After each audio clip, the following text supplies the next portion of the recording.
Welcome to the No BS Spiritual Book Club's live streaming interview series, where leading new thought teachers, speakers, and authors share the intimate stories behind the 10 best spiritual books that inspired them the most on their spiritual journey. From well-known classics to hidden gems you might never have heard of, the No BS Spiritual Book Club saves you time and money by sharing reliable recommendations from those who've walked the path before you. The No BS Spiritual Book Club, the only No BS guide to the best spiritual books to inspire your own journey of self-discovery. Here's your host, founder of the No BS Spiritual Book Club, Sandie Sedgbeer. Hello and welcome.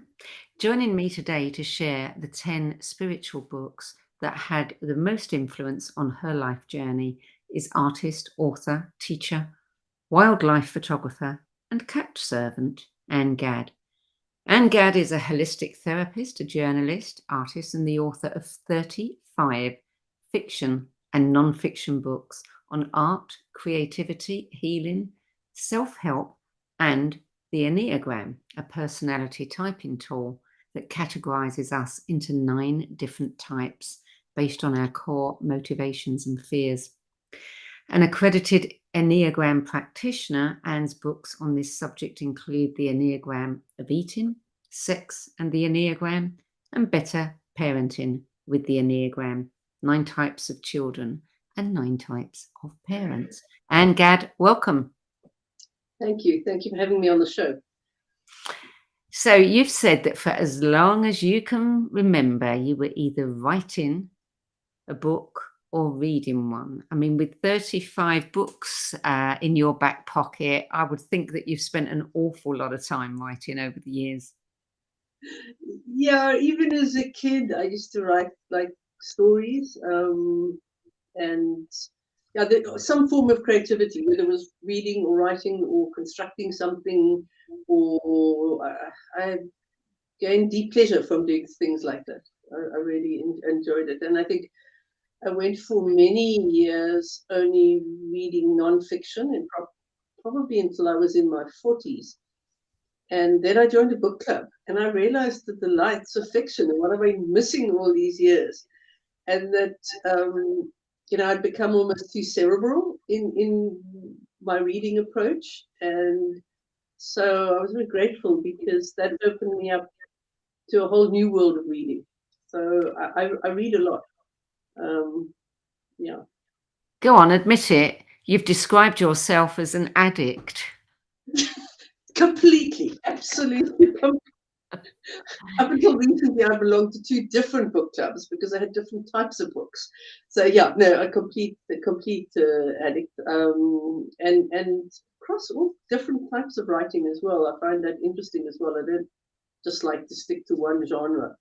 But I suppose in my own writing, I haven't stuck to one genre either. So I guess that figures. Yeah, so much to say, so little time.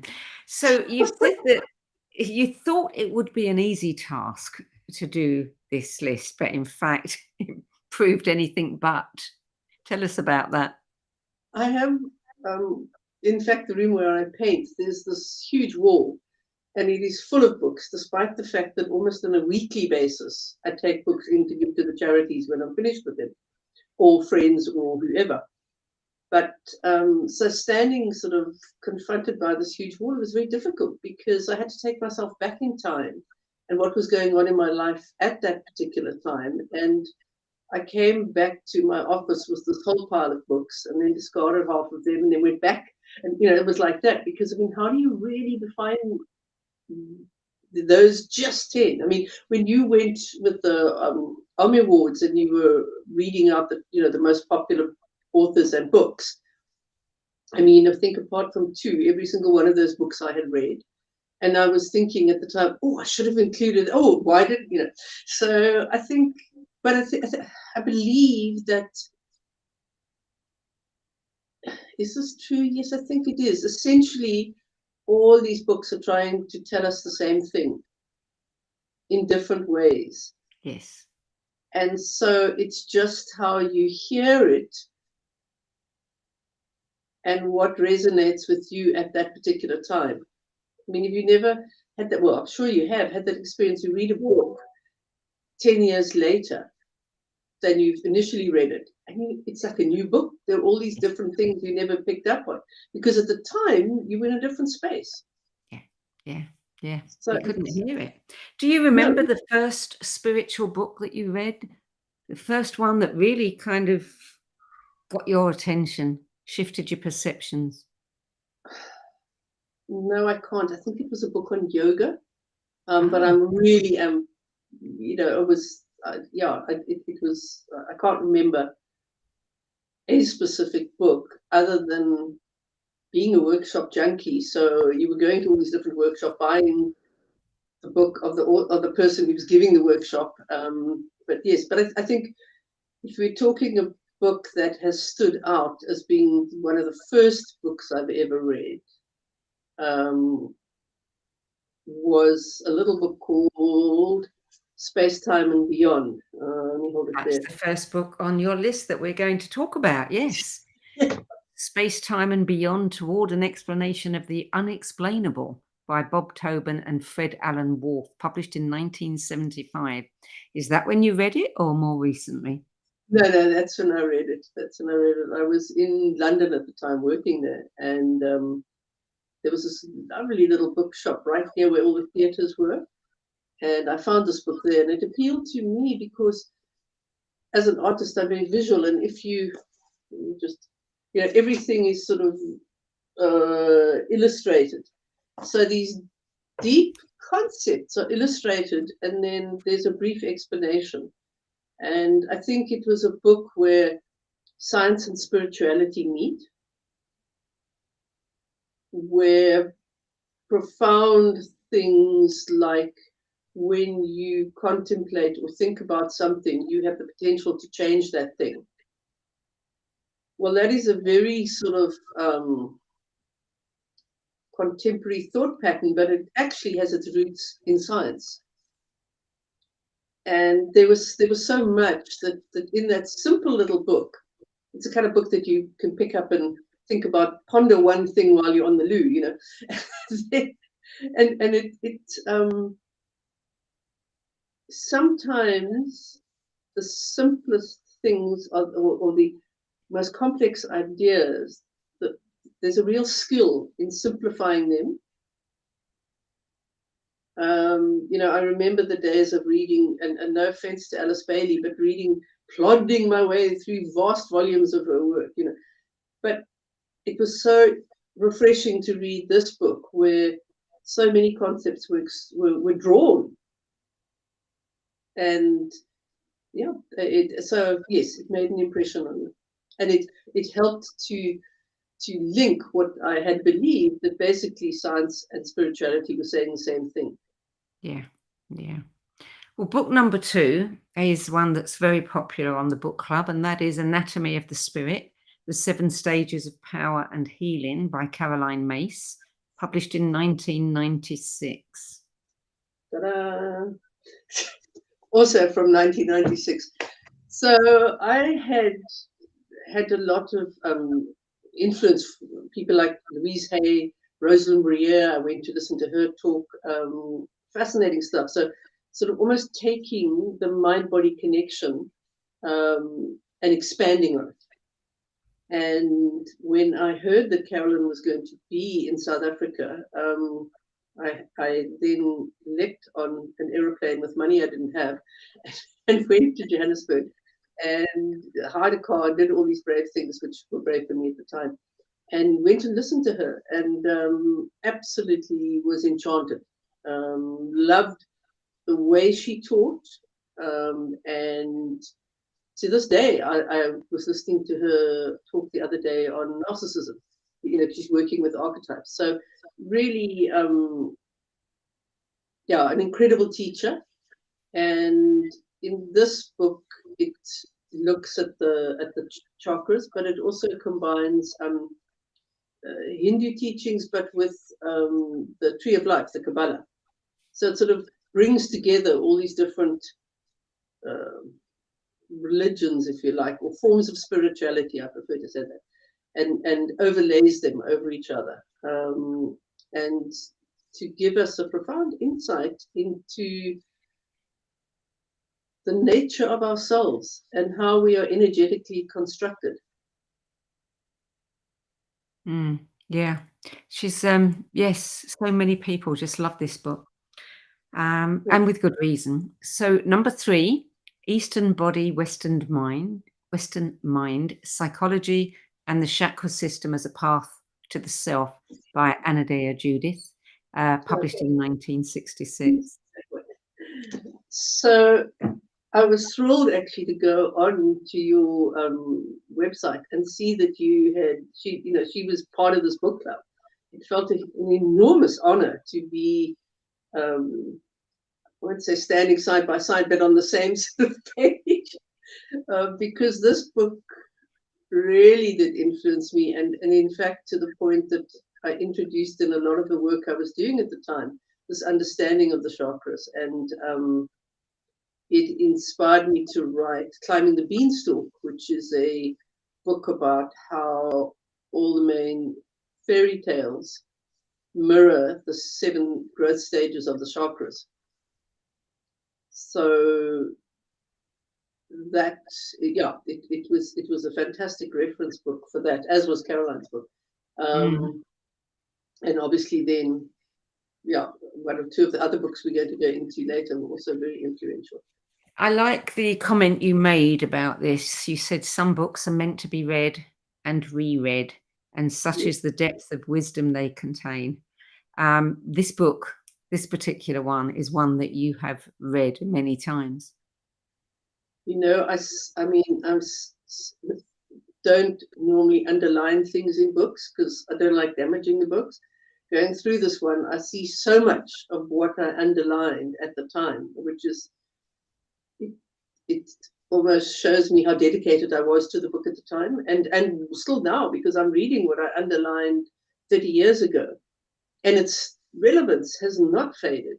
There is still so much wisdom in this book and so much to be learned from it. It's not a light read. I mean, you don't sort of pick it up like a James Hadley Chase and flip through it in the night, but there's a huge amount of wisdom in that book. Yes, there is. Book 4, Man and His Symbols, conceived and edited by Carl Jung. And this book actually owes its existence to one of Jung's own dreams. Apparently, he dreamed his work was understood by a wide public rather than just by psychiatrists, and therefore he agreed to write and edit this particular book. So, yeah, very prophetic there. This one came out in 1964. So tell me how it impacted you. Yeah, I believe it was the last book that he wrote before he died. So it really embodies so much of the man's wisdom and his understanding of symbols, and how, in what did they say in the Talmud? If we don't work with our dreams, it's like having a letter that we leave unopened. Yeah. And you know, I went to a Jungian analyst, in fact 2, thinking about it, and both of them, you know, in unpacking your dreams, you just realize, wow, how these things that so many of us just sort of either forget or don't give any attention to really is an incredible form of self-healing, because you know, it's your subconscious and superconscious really communicating with you in a symbolic way. And what I like about you, you know, there are many things. If you go onto the internet and type in dream symbols, what does it mean if I dreamt of a black cat or something, you know, they'll give you the answer, boom, you know. And I think his is so much more open and so much more based in different belief systems and rituals and things of the past. It's not so specific, which I don't believe dream interpretation should be, because different things mean different things to different people. If I go back to the cat, I mean, I absolutely adore them, but if you don't like them because they give you hay fever, my dreaming of a cat and your dreaming of a cat is going to be very different symbolically. Yeah. And I believe that much of what we read on the internet or in books as well is too specific. And different things mean different things to different people. And I believe this book was a wonderful grounding in understanding that in art. I mean, there's so much symbology in art. Everything we look around us. I mean, our days are in fact symbols. I mean, if you take your day and you imagine that you had dreamt your day, you could learn a lot about yourself from that experience. You say that you have, for years in your paintings, used African symbols. Yes. Was that before you read this book or after you read No, this that was book? considerably long after.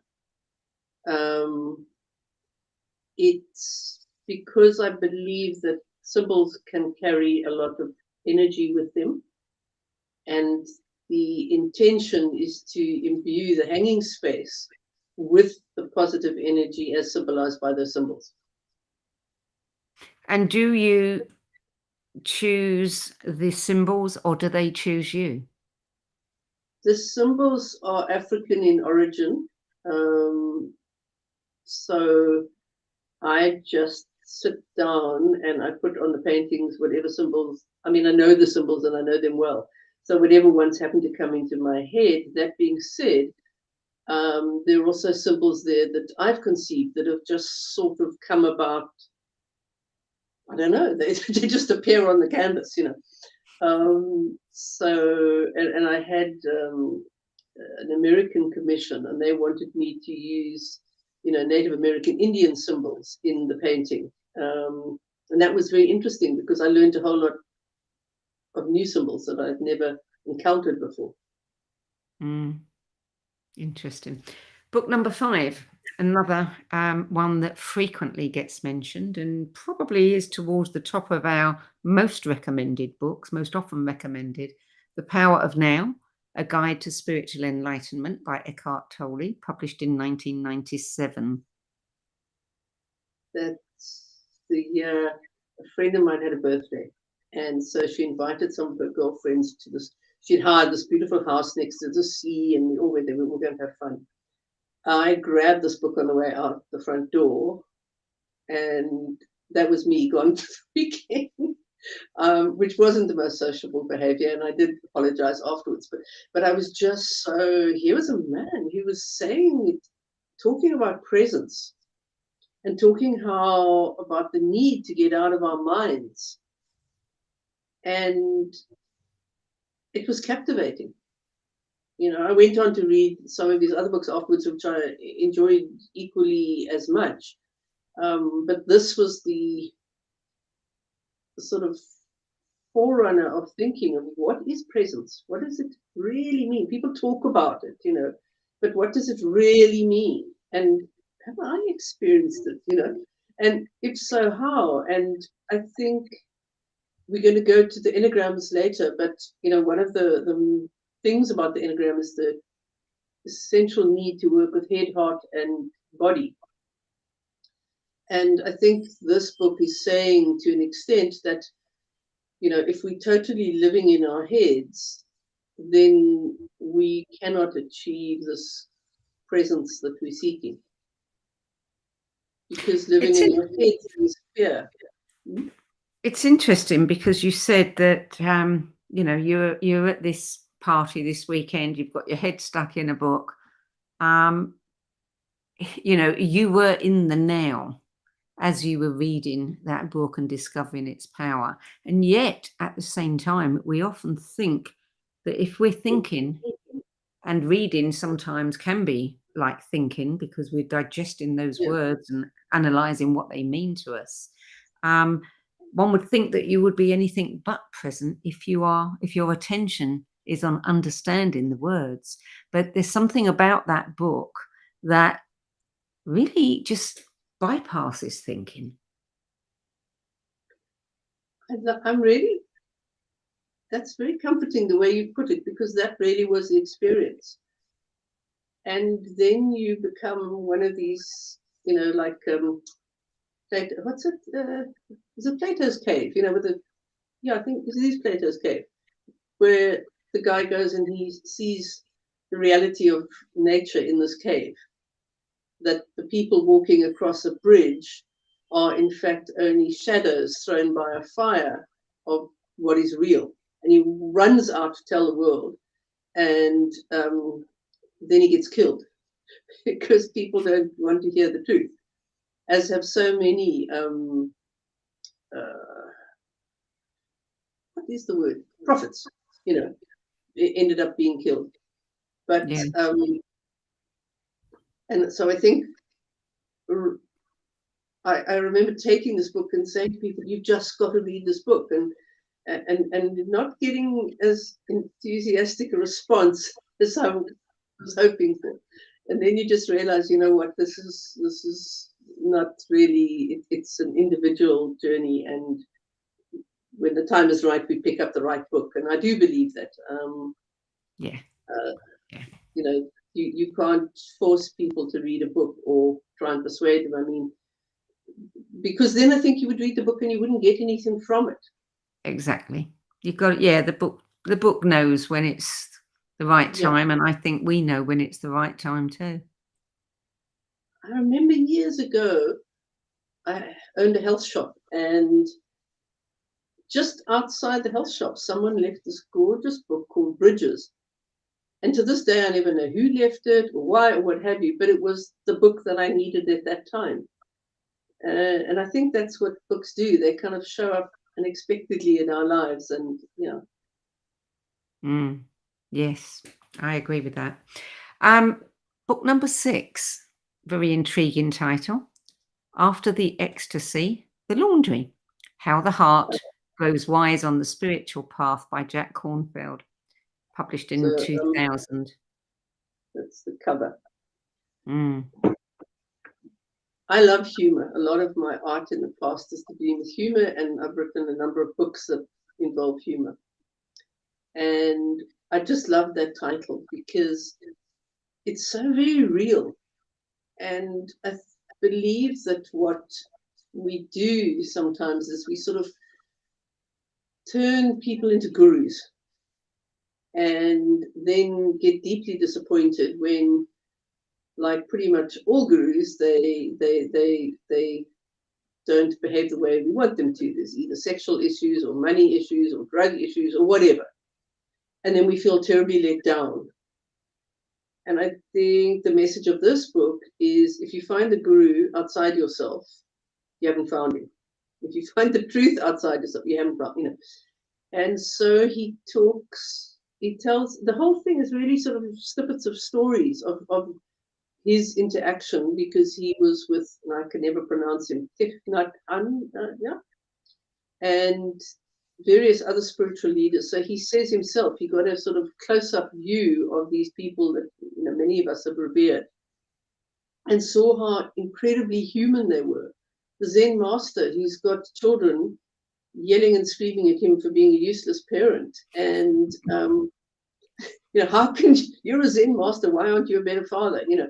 Kind of thing. And I love the book because it shows our essential humanness.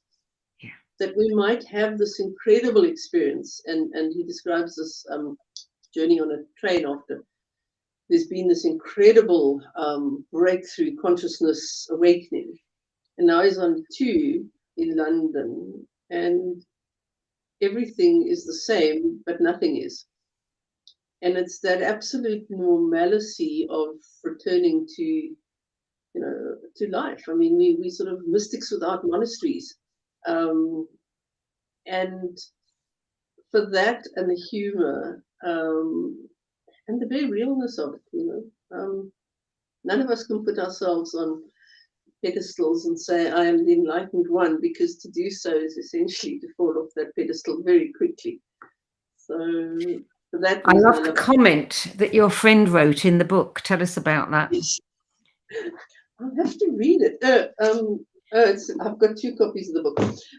Basically, and just correct me if I'm wrong, I think she said, I'm halfway through the book or something, but I need to go and do the laundry, so I'll read the rest later.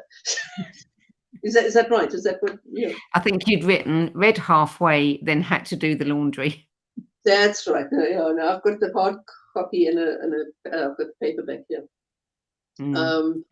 But yes, it's a very realness of wanting to live a higher vibrational life when you do have to cook supper and collect the kids from school and sort out fighting colleagues, whatever it is. This book was very comforting from that point of view. Yeah, life still goes on, doesn't it? We're going to Yeah. take a short break now, Anne.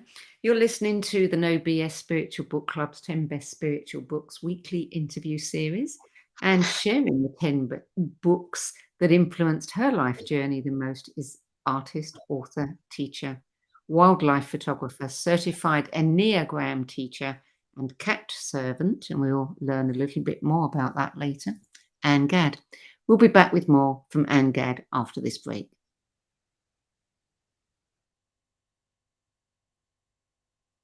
Om Times TV. Maya Angelou once said that there is no greater agony than bearing an untold story inside you. I'm Sandie Sedgbeer, and when I'm not hosting Om Times Media's flagship radio show What Is Going On and the No BS Spiritual Book Club, I help people share their untold stories.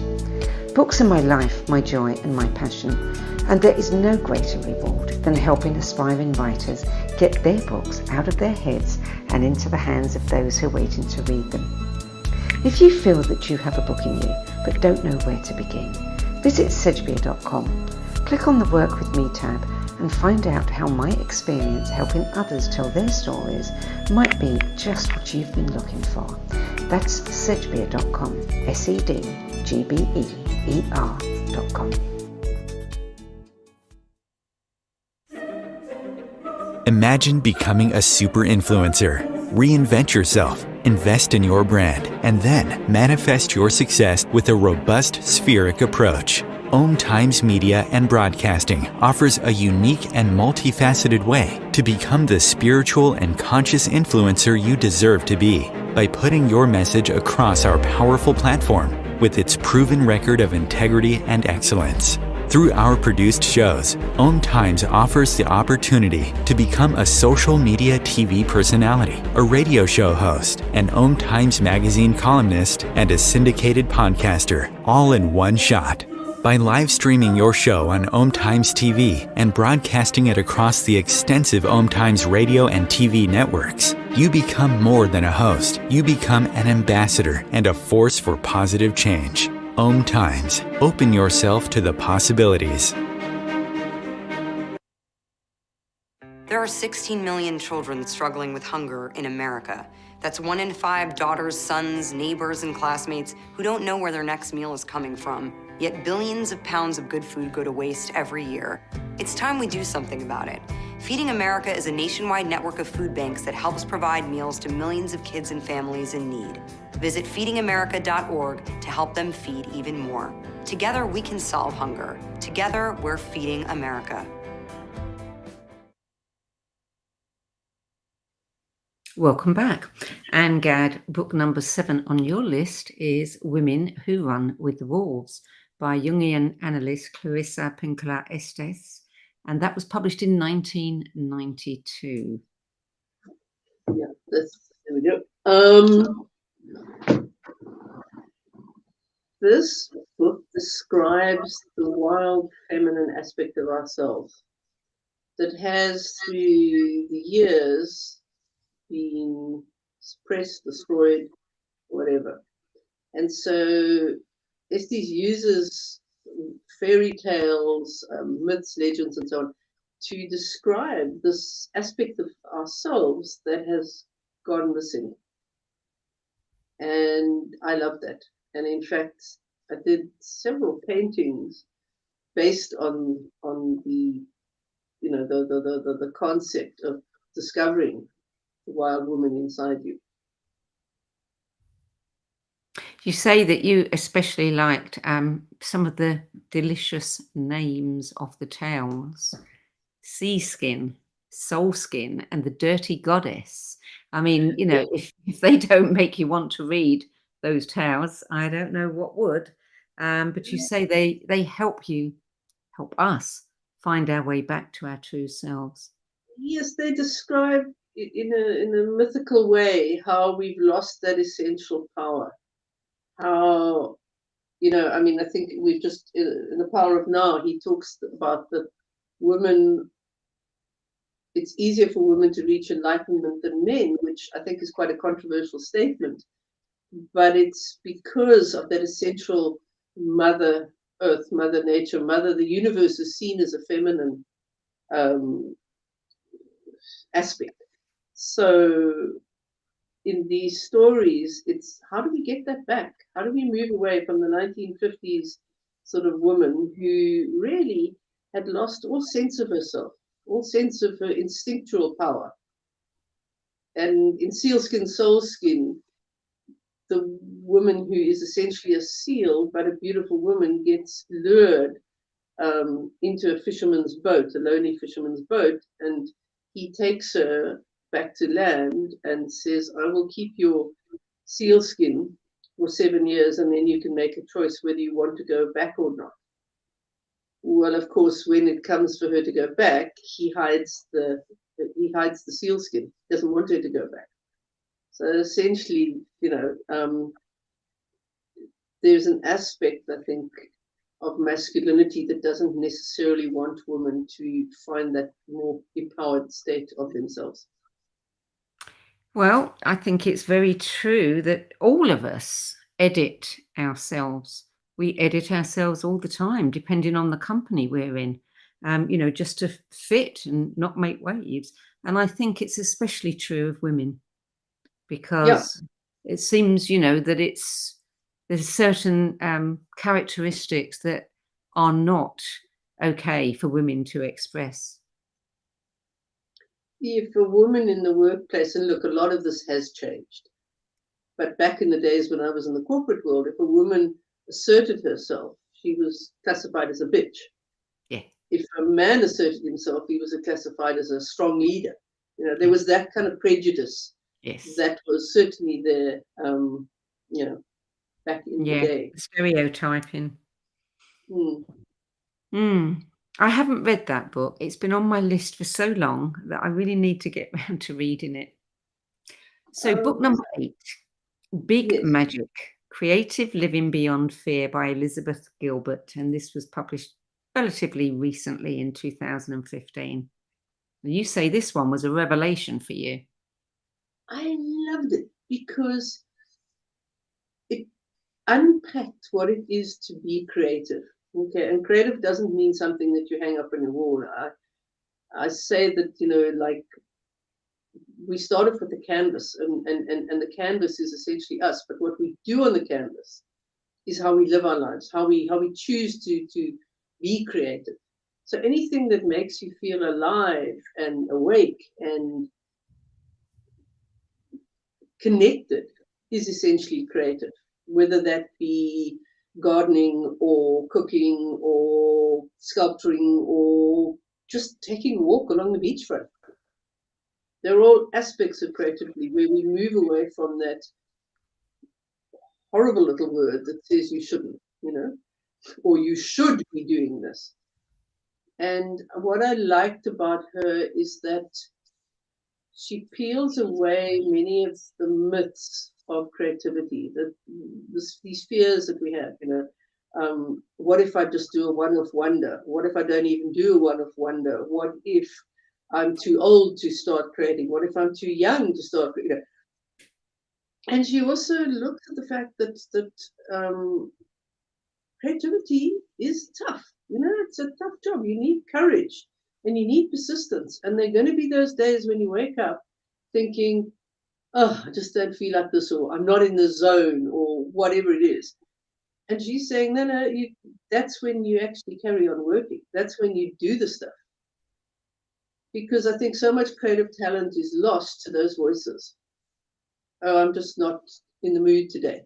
And I feel, in fact, that her book is incredibly inspiring. My husband is an artist, and he reads a book once a year just to keep himself on track so that he doesn't forget and get stuck creatively in those messages, which basically are all based on fear. Mm. Well, the point is that we all need to learn is we're creating all the time. It's just Absolutely. sometimes we're doing it, unconsciously, and we can do something consciously too. Absolutely. And how you approach that. Yeah. So it's a fantastic book. I really she's writing specifically about authors, but it encompasses all forms of creativity. And anyone who's sort of done the artist way and now looking for motivation, this book doesn't let you slack off. This book inspires you to create despite the negative voices in your head. Mm. Now, as an Enneagram practitioner, of course, there are books on the Enneagram in your list, and book 9 is The Spiritual Dimension of the Enneagram, 9 Faces of the Soul by Sandra Maitre, published in 2000. So a lot of what we see on social media these days is sort of pop psychology, Enneagram stuff, 9 ways we go shopping, or that kind of thing. And it's fun, and I'm not knocking it, but it misses the depth of the Enneagram. And really what this book is doing is it's like a deep guide to where we have lost our holy truths. So if you look at what we call the divine, God, Jehovah, whatever, as having many names, so that many aspects, those aspects overlay, or those holy truths overlay over different Enneagram types. And it's the very opposite of the fixation that drives our personality, our ego-driven personality. So it's really the coming home, the landing ground of where we are headed once we can let go of those fixations. Do you think that this book is a good book to give to somebody who is fairly new, to the just waking up and wants to begin to learn more about themselves? Or would you say that it's more for somebody who is a little bit more seasoned in the spiritual arena? Facing ourselves, as you and I'm sure all the listeners know, is never easy. And I believe if you jump up in front of people and expose them too early in their journey, they run a mile. Because who wants to face those aspects of yourself, those shadow aspects that maybe aren't so pleasant? Who wants to face the stinginess in one, or the need to be right, or one's own gluttony, all those things? So I believe one has to tread very carefully when giving people books, because you may do the opposite of what is intended. And I would say in this instance, that is probably so. That being said, how do we know? How do we know that we're not going to give this book to somebody who's living on the street and it's just the very thing that turned their life around? We don't know that. But it is a more complex book than some of the other books that are out there. So it's a read. But there's so much wisdom and so much self-understanding, and it's a relief. It's like, oh, so now I get it. Now I understand why these things have been happening my whole life, and I haven't got. I couldn't understand why. Now I get it. Somebody's tapping me on the shoulder, saying, "Wake up, darling," And then I went back to sleep. Yeah. Well, you say that it shows how the Enneagram not only reveals our personalities, but illuminates a basic essence within each of us. And isn't that really something that most of us are journeying to find, that basic essence within us. Yes. Mm. You know, where have I fallen? Where have I moved away through fear from the essence of who it is I am, and created these behaviors and fixations and you know, things my neuroses have created in order to protect the ego that essentially is doing the very opposite of myself, my higher soul self, not, you know. Yes. Yeah. Well, book number 10 is The Wisdom of the Enneagram, the complete guide to psychological and spiritual growth for the 9 personality types, written by Don Richard Riso and Russ Hudson, published in 1999. And you say this is a classic that most students will encounter on their Enneagram journey. Absolutely. It's very all-encompassing. It's very informative. It's written in such a way that it's easy to understand. You know, they've written a number of other books, but this remains, I believe, the classic sort of intro to the Enneagram, and yeah, all it encompasses. So it's a great reference book. I still go back and reference stuff from it. Yeah, it's if you intrigued about the Enneagrams, it's a very good book to start on. So that's your 10 books. Now, if you could have dinner with any one of those authors, or have the opportunity to sit face to face with them in conversation, who would you choose? I don't know. I think probably maybe Carolyn Mace. Simply because I like her. She's a very warm person. So probably her, or Eckhart Tolle, just because I would be fascinated, but probably quite intimidated in a way, whereas I think I'd be, you know, I'd be more relaxed with Caroline.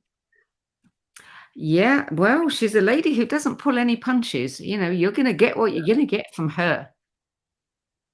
I do know that, and I do know when she came here, there were people who were upset because of the fact that she did just that. Yes. But I witnessed it, and I witnessed them handing over their permission to her. Yeah. So there are always two sides of the story. Yes, You know? exactly.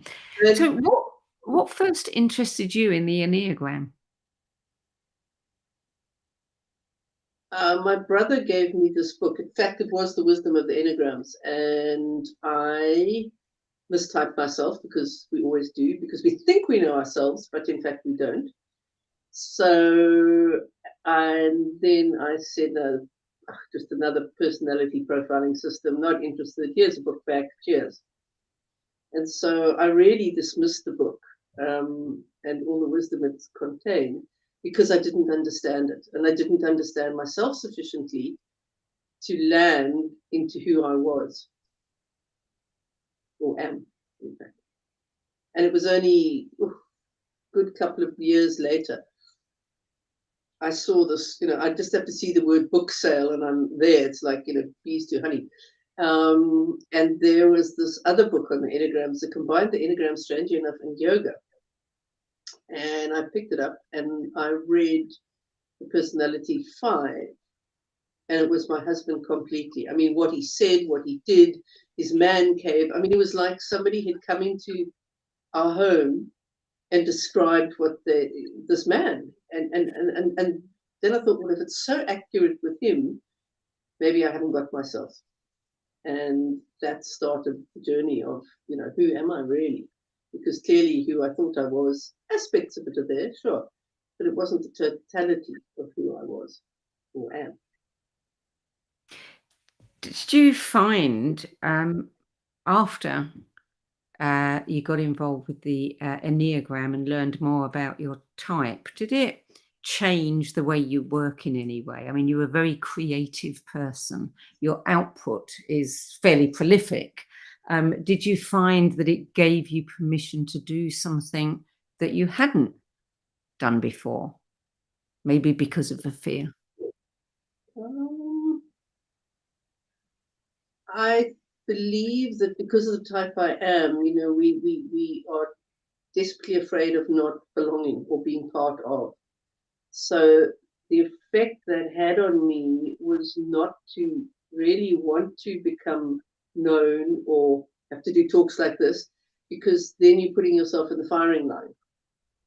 And so when I wrote Sex in the Enneagram, it was a very, very tough thing for me to put it out there, because I knew the minute you have the word sex in anything, people are going to be ready with their boulders to hurl them at you with great force. And sure enough, the first review I got was, "Don't ever read this book."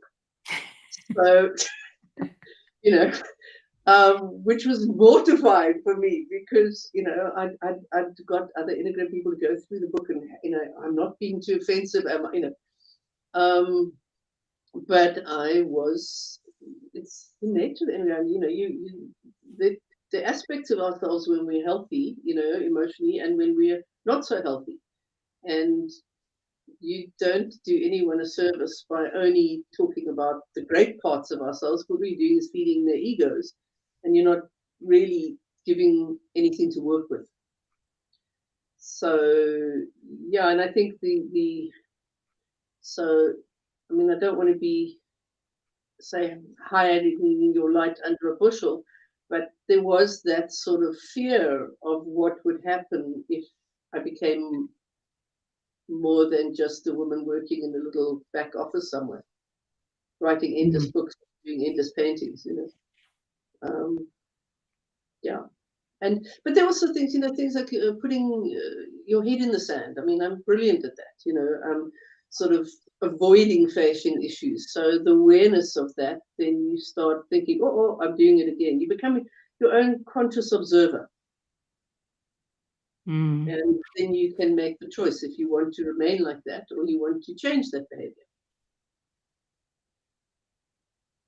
You described yourself in your keywords, and we always ask people to give us a couple of fun keywords that only perhaps their loved ones, would use to describe them. And, without doubt, you're a self-confessed cat servant, by which I guess the rulers in your house are the kitties. Tell us, could you apply the Enneagram to the cats? Oh, yes. Oh, definitely. I have 1/8 who is, he's a small cat, but he walks around like he's, I'm in charge here. No, nothing happens without my saying it happens. No, it's completely, and I got an animal whisperer in because I got a rescue dog, and there were some problems and I needed to find out what the background of the dog was. And I mean, this cat turns around and he says, "I am suave. The other cat is not suave. I am extremely suave." And yeah, I mean, just they definitely have different personalities. And yes, just like anything else, like countries or anything really, you can apply the principles of the Enneagram too. So yes, they are. I have a definite 2 dog, the rescue one, and these 2 cats. So yeah, the 8th cat who really does believe they run the show. So would you choose not to have a pet if you got a glimpse of certain types? No, definitely not. Definitely not. No. Because once again, this rescue dog, her owner died, and she had been put into the SPCA, and coming obviously from quite a very loving background. She had quite a horrific time, sort of locked up in a cage and so on. And when she came, she was really, really in a bad way. She couldn't stop panting. She was nervous energy. She was really quite, and I remember thinking, oh my goodness, how am I going to get around this dog? And really with love and routine and so on, she's completely changed dog. So if I applied what you said to her originally and hadn't got her, I would have missed out on a really fantastic dog and a very loving dog. Yeah. So tell me about your art, because you're a very prolific artist and you've written, as you said, all kinds of different types of books. You write for children. where's your inspiration come from? I do have an Enneagram book on cat personalities, if you're interested. It's called 9 Lives, and it examines your personality of your cat. So I had great fun writing that. I loved it because you could play the court jester. You could say things in that book that you wouldn't really be able to say if you were talking about people. But because you're talking about cats, it's perfectly acceptable. So I had a lot of fun with that, and I did the drawings, illustrations myself, so I also enjoyed that. But getting back to the art, years ago, my husband lost his company. Things were really bad. I had been working myself to the bone, trying to do alternative therapies, trying to bring up 2 kids, teach art classes, teach Reiki. I mean, just this whole mishmash of things just to try to keep our heads afloat. And then it got to be winter, and the art classes tailed off, and because no one wants to do anything in winter. And everything, the income stream just sort of dwindled. We sell most of our work to tourists, and there are no tourists in winter. And I was in the garage where we used to paint, and I just said, I don't know what to do. I'm absolutely broken. We're going to lose the house. The kids are going to have to get out of this nice school. What do I do? And it was like this voice said, paint sheep. And I'm like, no, I need more than that here. No, that's not going to do it for me. And this voice just said, paint sheep. And then you reach that stage of absolute, you know what, thy will, not my will. I'll paint sheep. So I grabbed a couple of canvases and broke rebelliously every rule in the art book. So my hills go out of the painting. My sheep are absolute bang center, all the things that we were taught at art school you shouldn't do. And they had funny little sayings like meditating sheep, or creative accounting sheep, or the CEO was balancing on a ladder about to fall off, because that's what CEOs feel like. And I took them to a gallery, and I took 7, and they phoned me on the Monday. That was a Thursday, and they said, bring more sheep.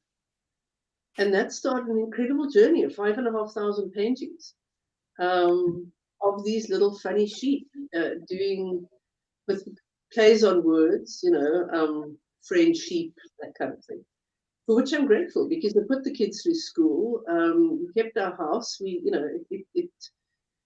It literally was like in that moment of surrender to the ludicrousness of sheep. I mean, come on. Something magically born.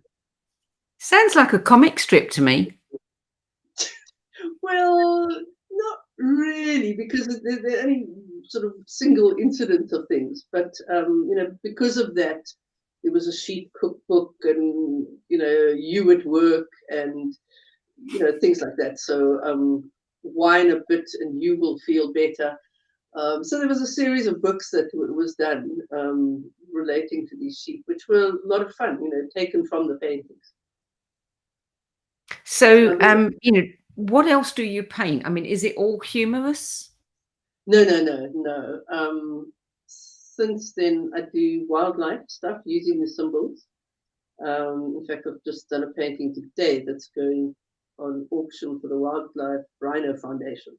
So I do that, and sell those. But also, I've been going a lot more personal and a lot more into my own symbols and my own subconscious, and bringing stuff out from there, which is a very much more perhaps feminine approach to art.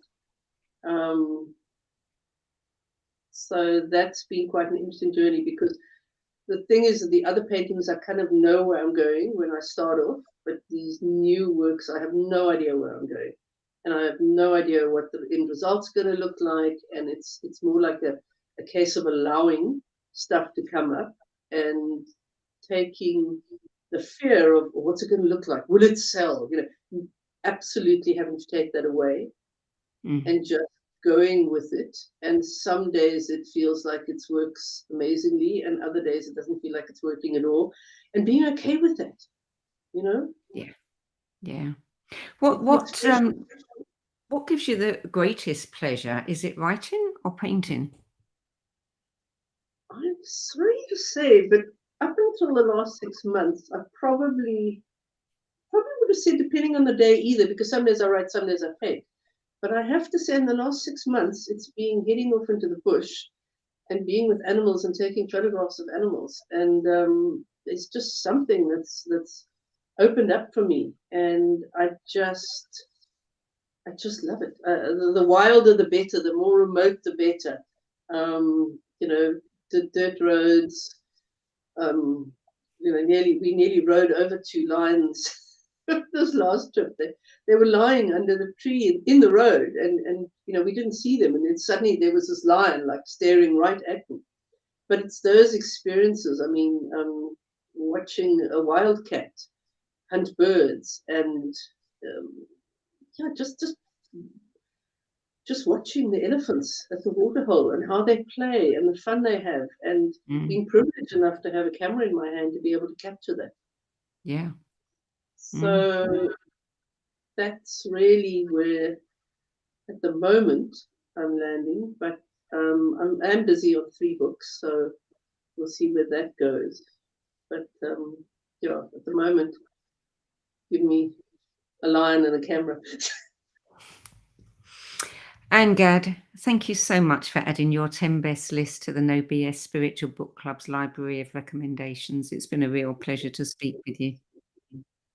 Thank you so much for having me, and thank you, you know, on Times for my award, and really appreciate it. And go read. You deserve it.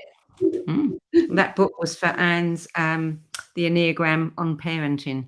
Very well deserved.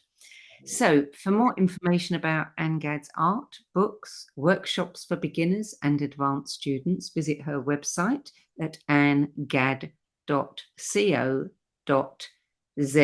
or Z if you're in America, A. anngadd.co.za.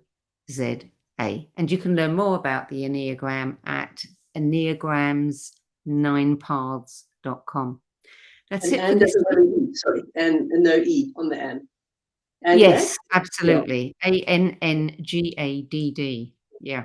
So that's it for this week. I'm Sandie Sedgbeer. I'll be back at the same time next week with another 10 best interview for the No BS Spiritual Book Club. Till then, it's goodbye from me. And thank you again to Ann Gadd. Thank you.